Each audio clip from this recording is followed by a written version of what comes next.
Ascent Audio, a division of Recorded Books, presents Pillars of Leadership by David J. Vaughan. Narrated by Christopher P. Brown. Foreword by George Grant.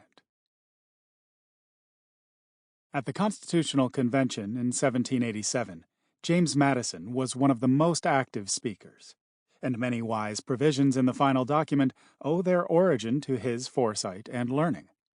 Deeply versed in theories of governance and profoundly affected by his Christian faith, he realized only too well that his gravest flaw was a tendency to become rather overzealous during debate.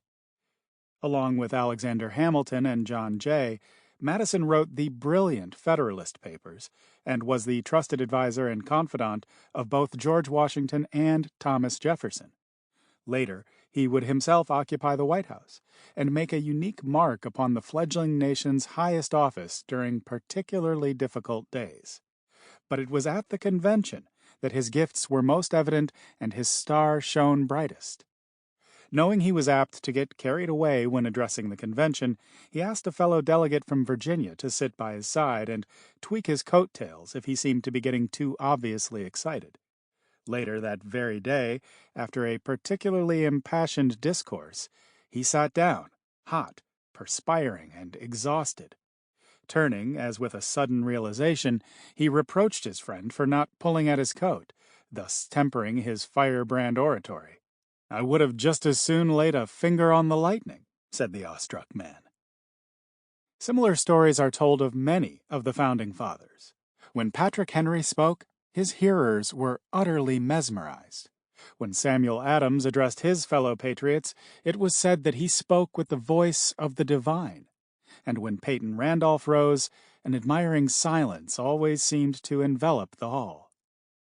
There is a power in unswerving conviction that inevitably arrests the attentions of both men and nations. There is an almost indescribable appeal that attaches itself to uncompromising vision and principled passion.